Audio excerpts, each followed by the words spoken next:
Queridas irmãs, queridos irmãos,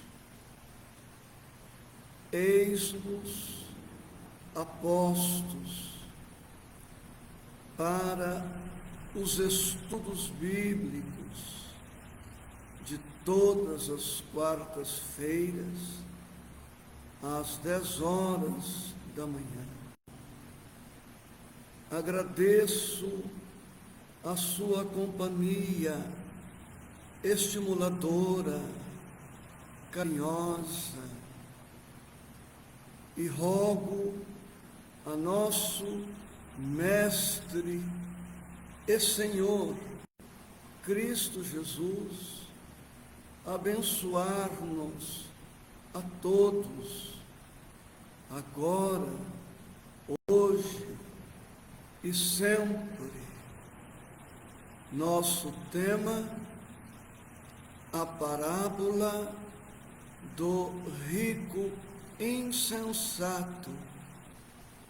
Lucas, capítulo 12, versículos 13 a 21. Convido-os a que tenham a Bíblia ao alcance dos olhos e, se possível, abrindo-a na parte indicada. Vamos ler e estudar singelamente, mas com a sinceridade que o Evangelho espera de todos nós.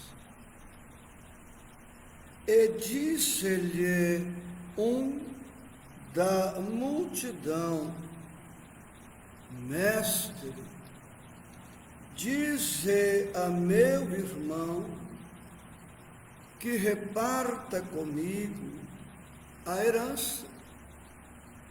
Mas ele lhe disse: Homem, quem me pôs a mim por juiz ou repartidor entre vós?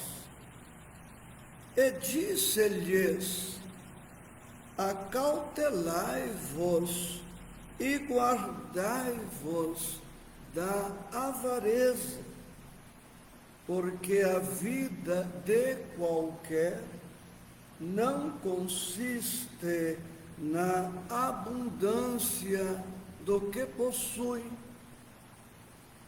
E propôs-lhe uma parábola, dizendo: a herdade de um homem rico tinha produzido com abundância, e ele arrazoava consigo mesmo, dizendo: que farei? Não tenho onde recolher os meus frutos.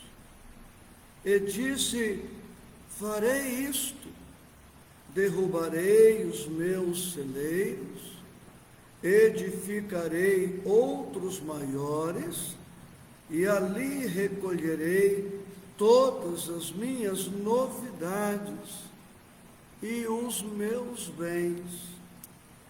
E direi à minha alma: alma, tens em depósito muitos bens para muitos anos. Descansa, come, bebe e folga. Mas Deus lhe disse: louco, esta noite te pedirão a tua alma, e o que tens preparado, para quem será? Assim é aquele que para si ajunta tesouros e não é rico para com Deus. A parábola do rico insensato. Comecemos pelo conceito da expressão insensato.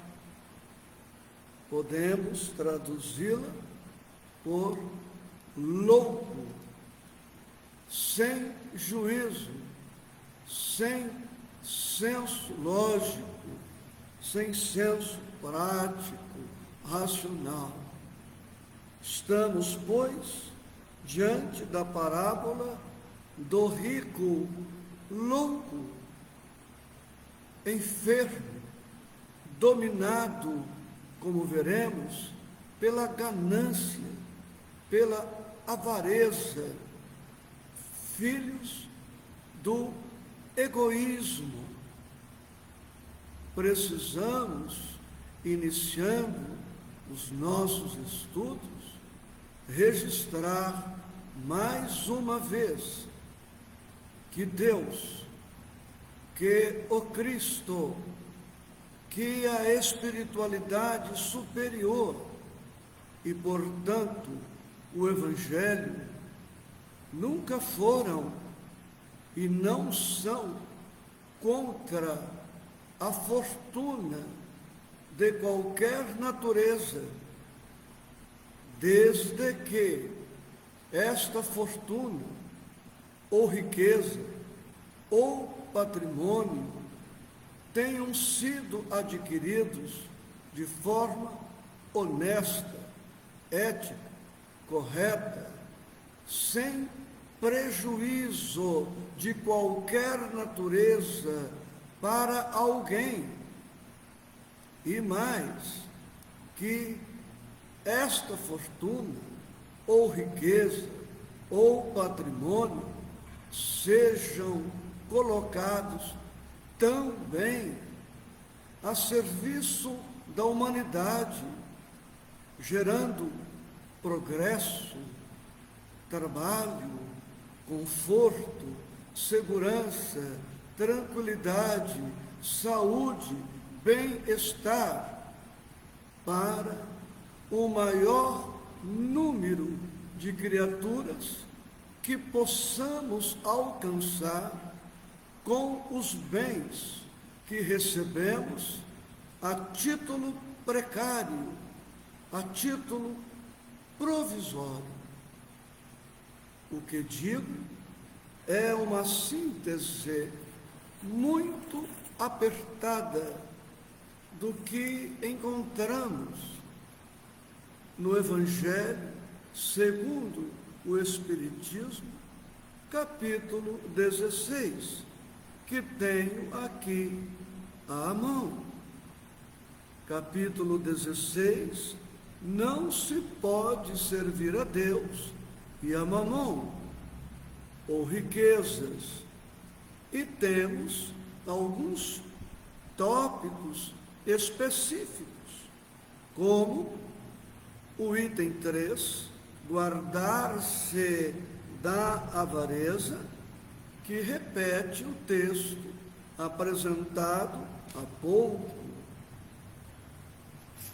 Mais adiante, o item 7, que fala da utilidade providencial da fortuna, provas da riqueza e da miséria. Mais adiante, o item 9, a verdadeira propriedade. Item 11, emprego da fortuna. E o item 14, desprendimento dos bens terrenos. Evidente que em 30 minutos, um pouco mais, não nos é possível estender muito, aprofundar muito, mas em nosso estudo de agora veremos que o equívoco deste homem rico da parábola não está em ser rico, não está em aumentar a sua fortuna, o seu patrimônio, em aumentar a capacidade de armazenamento dos seus celeiros. O equívoco do homem rico da parábola está precisamente no que já mencionamos e podemos repetir: na avareza, na ganância, no egoísmo exacerbado, no acumular exclusivamente para si. Vamos nos deter um pouco no versículo 15, que leio novamente para facilitar a compreensão. E disse-lhes: acautelai-vos e guardai-vos da avareza. Jesus não diz: acautelai-vos da fortuna, do patrimônio. Ele se refere à avareza, à ganância, ao egoísmo exacerbado, porque a vida de qualquer não consiste na abundância do que possui. Porque a vida de qualquer não consiste na abundância do que possui. Uma pessoa que possua um carro, para dar alguns exemplos, não é obrigatoriamente, necessariamente, mais feliz do que aquela que possua uma bicicleta. Quem possua uma bicicleta não garante, só por isto, ser mais feliz do que aquele que nem uma bicicleta possua. Quem tem 2 carros não é o dobro, não possui o dobro de felicidade daquele que possua apenas um carro. Alguém que possua uma casa com 2 quartos não é só por isso mais feliz do que aquele que possua uma casa com 1 quarto. E poderíamos aqui apresentar um rol infinito de situações. A matemática financeira é diferente da matemática emocional, é diferente da matemática espiritual. César era rei e nosso mestre e Senhor carpinteiro, andava a pé, não tinha 2 vestidos, carente de recursos materiais, patrimoniais, financeiros. No entanto, o Senhor, o homem mais feliz de toda a história, o homem mais equilibrado, mais harmonizado, mais pacificado, mais alegre. Não nos enganemos, a nossa felicidade não pode ser colocada nas coisas que estão fora de nós. E para fundamentar o que estamos dizendo, trazemos o que está no livro Caminho, Verdade e Vida dos amados Emmanuel e Chico, capítulo 165, por título Bens Eternos. Isto relativamente ao versículo 15. E ainda posso acrescentar os livros Ceifa de Luz, capítulo 41, Vinha de Luz, capítulo 52, ambos ainda dos amados Chico e Emmanuel. Caminho, Verdade e Vida, capítulo 165, Bens Externos. Peço permissão para ler a página. A vida de um homem não consiste na abundância das coisas que possui. É o versículo, ou parte dele. A palavra do Mestre está cheia de oportunidade para quaisquer círculos de atividade humana em todos os tempos. Um homem poderá reter vasta porção de dinheiro, porém, que fará dele? Poderá exercer extensa autoridade, entretanto, como se comportará dentro dela? Poderá dispor de muitas propriedades, todavia, de que modo utiliza os patrimônios provisórios? Terá muitos projetos elevados. Quantos edificou? Poderá guardar inúmeros ideais de perfeição, mas estará atendendo aos nobres princípios de que é portador? Terá escrito milhares de páginas? Qual a substância de sua obra? Contará muitos anos de existência no corpo. No entanto, que fez do tempo? Poderá contar com numerosos amigos. Como se conduz perante as afeições que o cercam? Nossa vida não consiste da riqueza numérica de coisa e graças, aquisições nominais e títulos exteriores.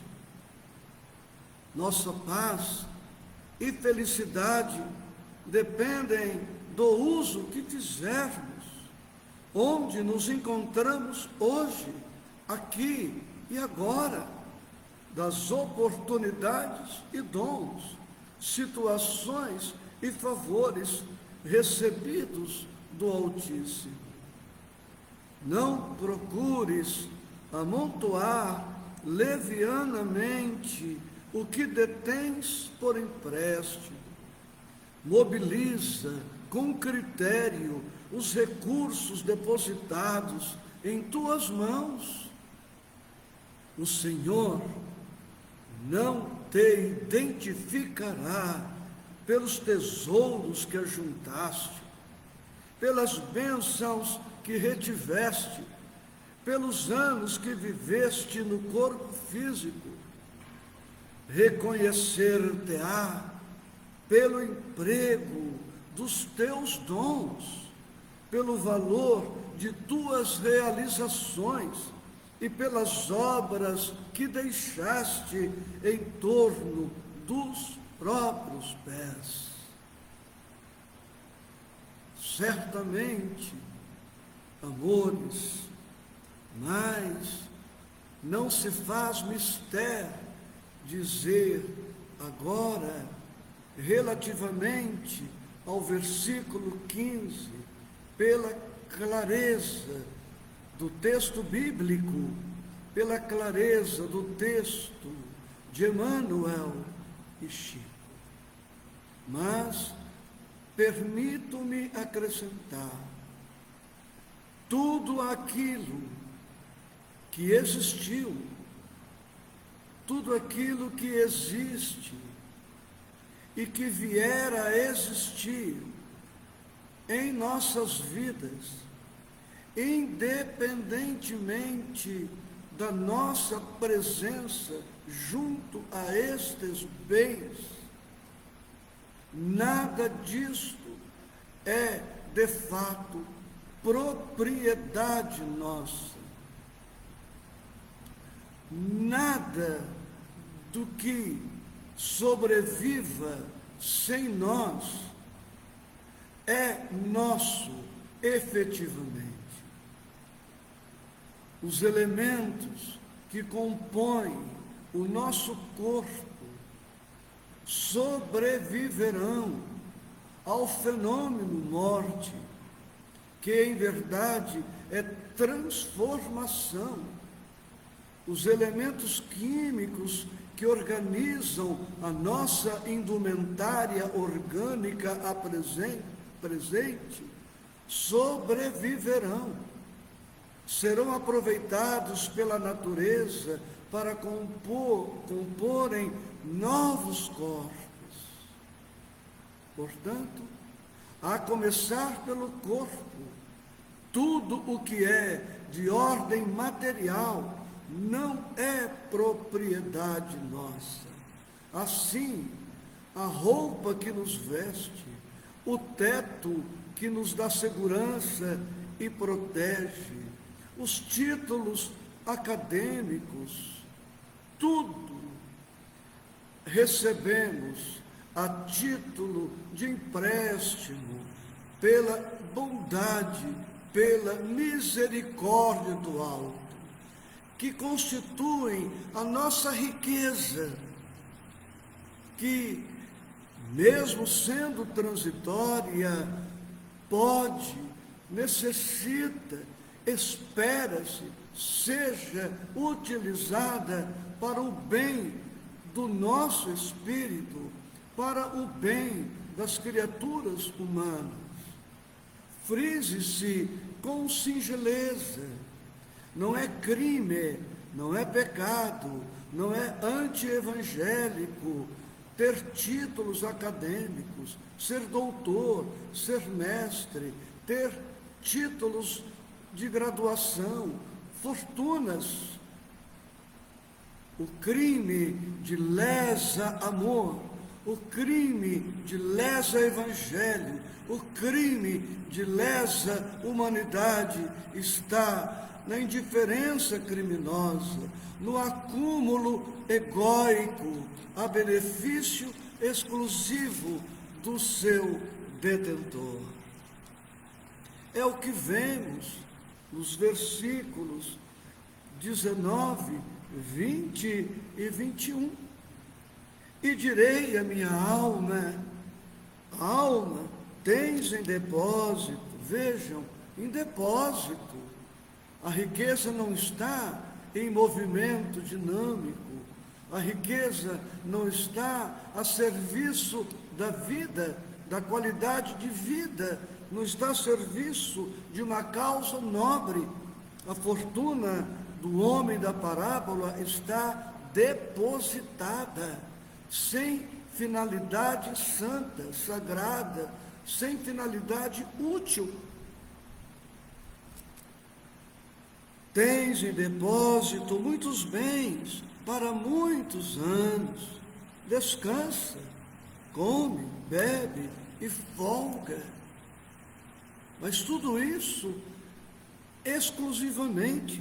Este homem, se continuasse vivo no corpo, viveria para só descansar, só para comer, só para beber e folgar.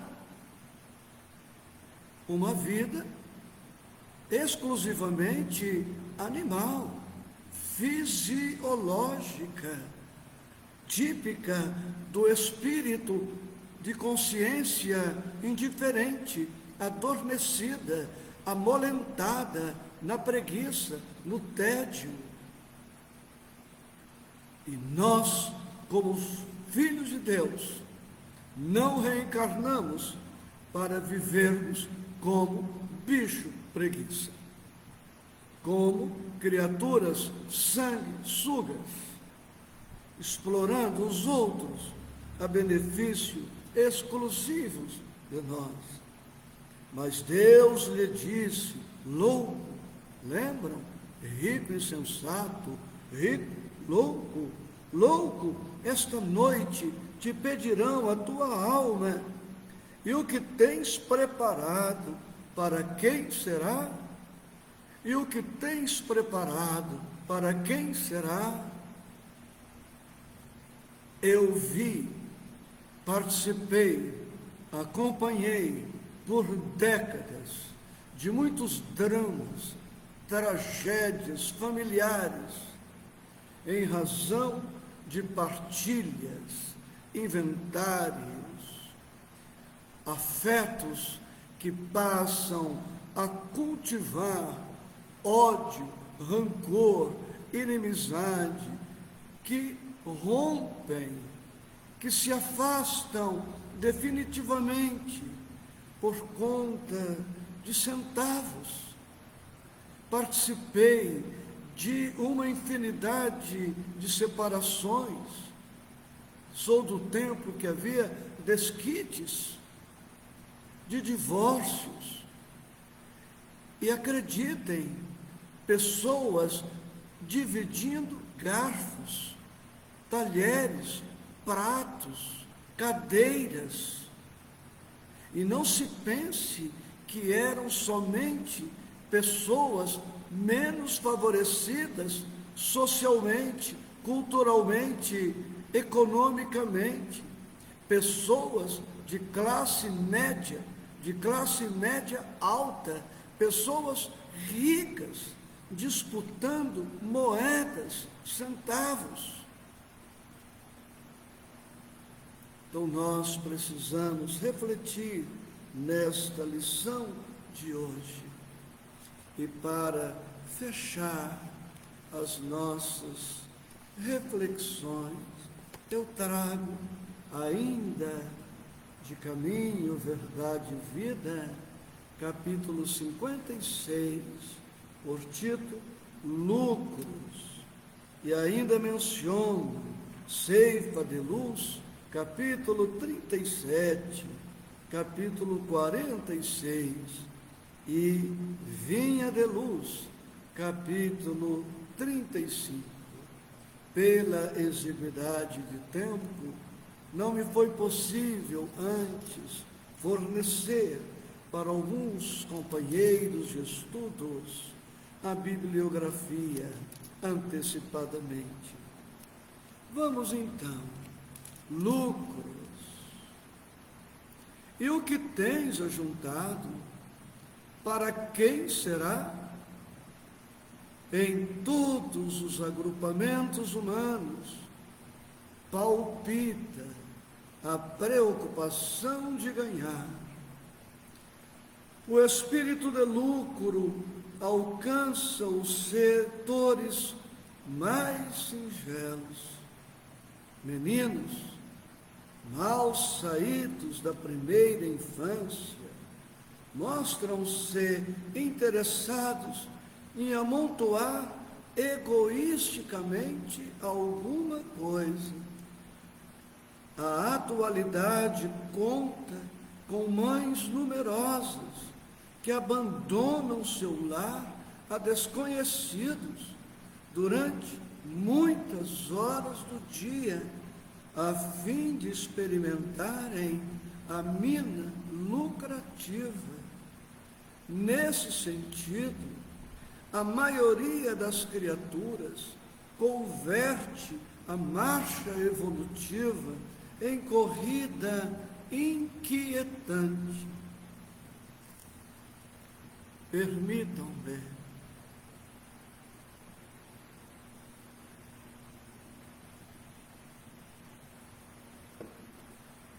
por trás do sepulcro, ponto de chegada de todos os que saíram do berço, a verdade aguarda o homem e interroga: que trouxeste?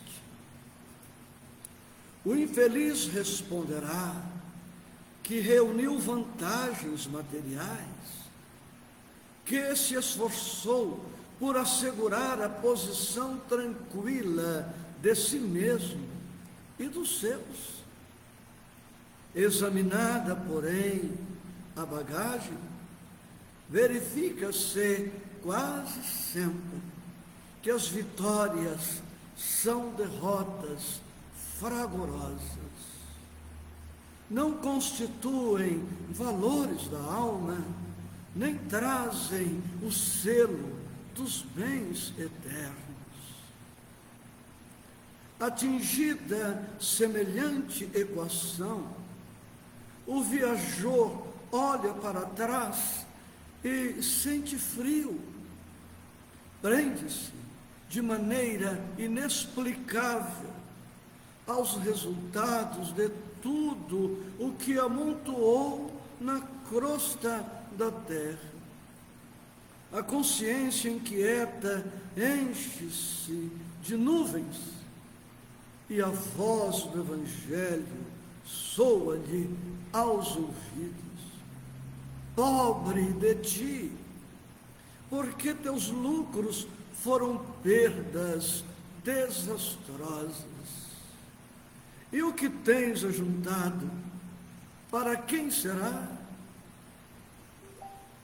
Amores, profunda gratidão a todos pelo carinho imenso.